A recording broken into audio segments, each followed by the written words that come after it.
Hello, I'm Lou from Craft Drops, and in this mini make tutorial I'm going to show you how to make these beautiful origami lotus flower pendants.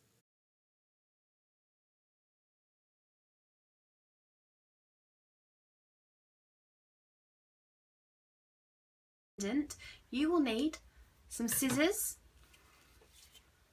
a selection of origami papers. I've chosen some with a gold accent, super glue, some finishing stick-on gems, something that you want to stick the origami flower onto, so either a necklace bale wire or something like a ring base or clip base, some PVA glue and your hands. To start with, we need 3 squares of double-sided origami paper. One that's 7 centimetres, one that's 6 and one that's 4. If you can't find a double-sided that's the right colour choice for you, don't fear. Start with squares that are 13, 9 and 6 centimetres and do the following. Take your single-sided sheet with the pattern down, facing downwards onto the table, and fold in half. The important thing with origami is to ensure that you have really lined up edges and tight creases. Open up and turn around 90 degrees and fold in half the opposite direction. You'll see you have a cross score line on your paper now. Now get your PVA glue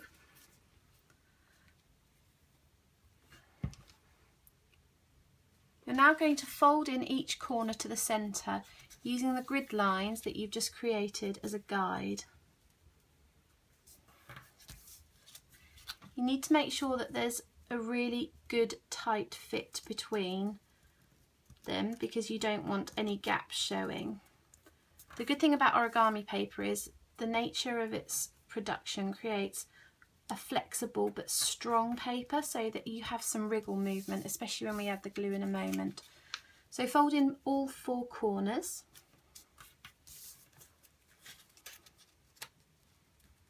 Don't worry about the pattern not matching and meeting up in the corners and the joins. That doesn't matter. We're not going to see that when we start folding. So the final step to creating your double-sided piece of origami paper is to apply glue.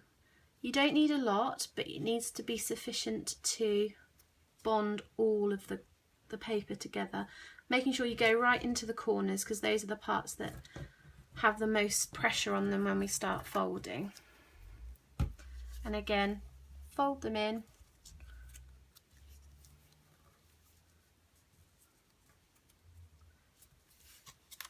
Making sure that they meet nicely on the edges and the middle and don't overlap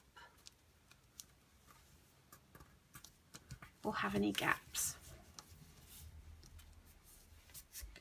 I find it's good to apply pressure all over to help spread out the glue in between the layers and also make sure that it's securely glued together. Leave that to dry in a flat place and then you'll be ready to work when it's dry. Let's get started making. The process is the same for all 3 sizes of paper. This does take a little bit of practice, but don't worry, once you've cracked it, it's so easy to do.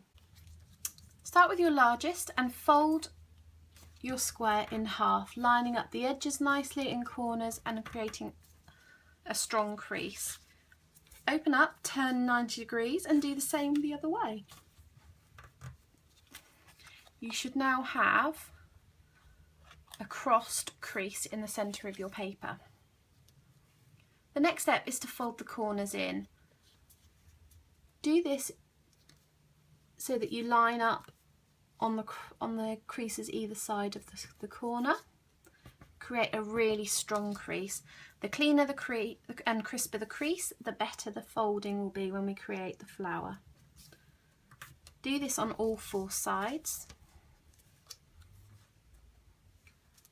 The closer and the less gap that you have in between the corners will create a much neater flower at the end.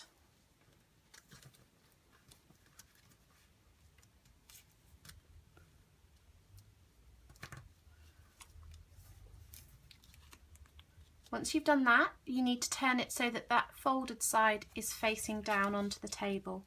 We're now going to fold the corners on this side into the centre again.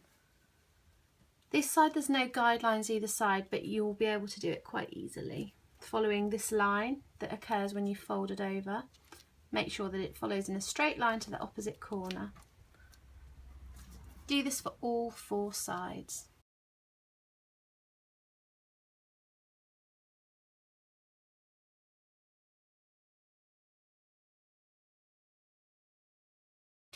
You now have something that looks like this. The side that you've just folded the corners into the centre is now going to turn over and be on the table, facing downwards. The next stage is a tricky stage, and you'll get to a point where you think, oh my gosh, I'm going to rip it, but don't worry, keep going and it gets better. I find it easiest to place my index finger of my non-dominant hand, so I'm right-handed, so I'm going to place the index finger of my left underneath, holding the centre point of those folded corners, and then use my thumb to hold on top. And I do this opposite another corner. The next stage is to take your thumb and finger of your other hand, bend the square slightly so that it lifts one of the corners, and you're going to take hold of it. You're then going to start pulling, and while you do it you're going to push with your middle finger down, and you're going to keep pulling this corner, making sure that you don't pull outwards, you're pulling along. So can you see I'm pulling all the way along? I'm not pulling out, that will rip. I'm pulling along, and I'm using this finger to push, and I'm going to also use this finger, the middle finger of my left hand, to push and guide. So I'm placing that there and this here, and I'm just going to pull. And what will happen is you'll pull and it will pull through.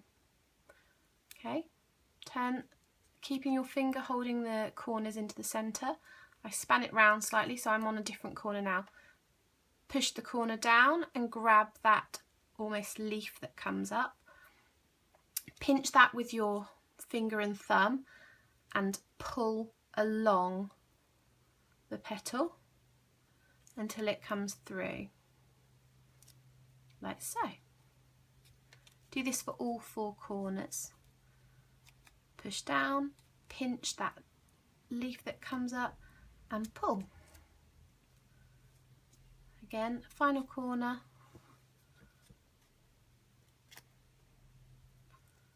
Pull. There you go. Once you've done that, you can have a little fiddle just to make it pull as much as you want. You can keep pulling so that you've got a really pinched up corner. It's personal preference how you like it.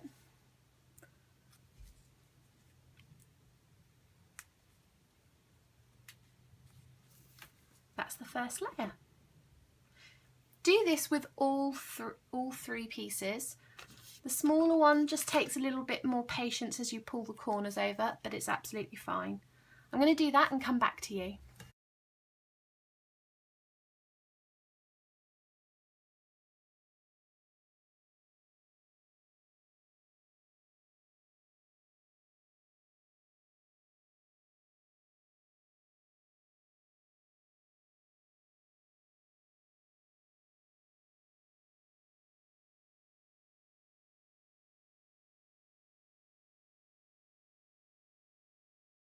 The next stage is to join them together and either add in your necklace wire, or you can add onto your jewellery base afterwards. So for this we'll need our super glue, and I'm applying mine to a jewellery wire so that I can hang it on a necklace. This is a sterling silver earring wire actually. It's got a pin top base and I created a loop using a pair of round nose pliers.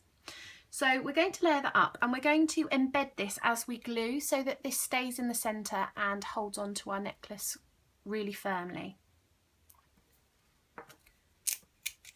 Be careful with the super glue. There's numerous times I've stuck my fingers together.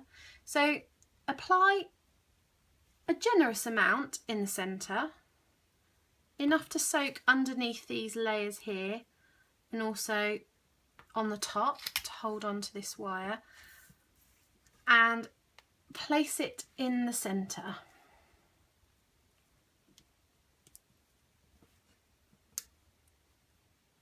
I'm going to add slightly more because I'm just about to place this middle one on the top, and I'm going to place it perpendicular to the bottom layer. So I've turned 90 degrees and you just want to use your finger to push down and hold, just to help it hold onto the wire and hold on to the paper underneath.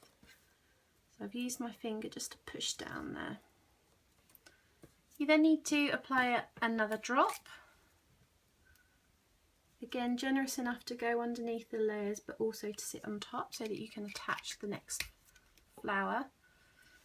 And again, turn slightly so that you have it sitting and you can still see the one underneath, making sure it's central, and then pushing down again with your finger. If your finger's too big, use your little finger. I've got quite large fingers, so it makes it tricky to fit in sometimes. Okay, it's quite quick to dry, and you will feel the heat because that's what super glue does. That's the first stage done. The next stage is just to add some embellishments. So I like to use stick-on gems. If you're not happy with how strong the glue is and the adhesive is on the back of your gems, if you're not sure about that, you can apply another tiny drop of super glue just to make sure that it stays on. But I know that I've got really super strong ones here. So I'm going to go for a red centre, I think, today. And I'm going to place that in the middle and push down.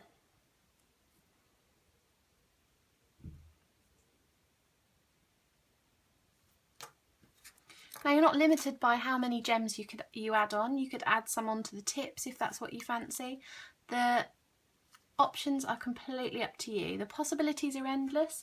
There's so many beautiful colour options you can have with origami paper. I've got a huge stash here and the colours are just completely random and beautiful. So you can have contrasting or complementary. The choice is yours. Give that a few minutes to dry just to allow it time to set properly, and you can then add your necklace. I've got a sterling silver snake chain here, but these look beautiful on organza and cord combination necklaces also. And you're not limited, you could just do 2 layers with the smaller or the larger, and you could even do multiple layers if you want to. Take a look at the photos that I'll put up at the end, and there's a few different combinations there for you to try. Give it a whirl. It's such an easy tutorial and it makes really beautiful things. These are so hard wearing. I've got mine and I wear it all the time. If you were concerned about the hardiness of it and you wanted to, you could paint it with some varnish. Make sure it's not too much of a watery varnish, otherwise it could soften the paper and it will slack before it dries and hardens. PVA glue does do that, so please don't do that with PVA glue. It will just ruin your flower you've just made. But I wear mine without and it's strong enough. If you just wanted to, you could paint clear nail varnish on the back of the origami paper just to stop the natural oils from the skin absorbing into the back of your origami. But have a go. Well, I hope you enjoyed that tutorial, and don't forget to tag us on social media with all of your beautiful makes using this technique. And for more free mini make tutorials, tips, tricks and technique videos, check out the Craftspiration page on our website www.craftdrops.com. Thanks for watching and bye for now.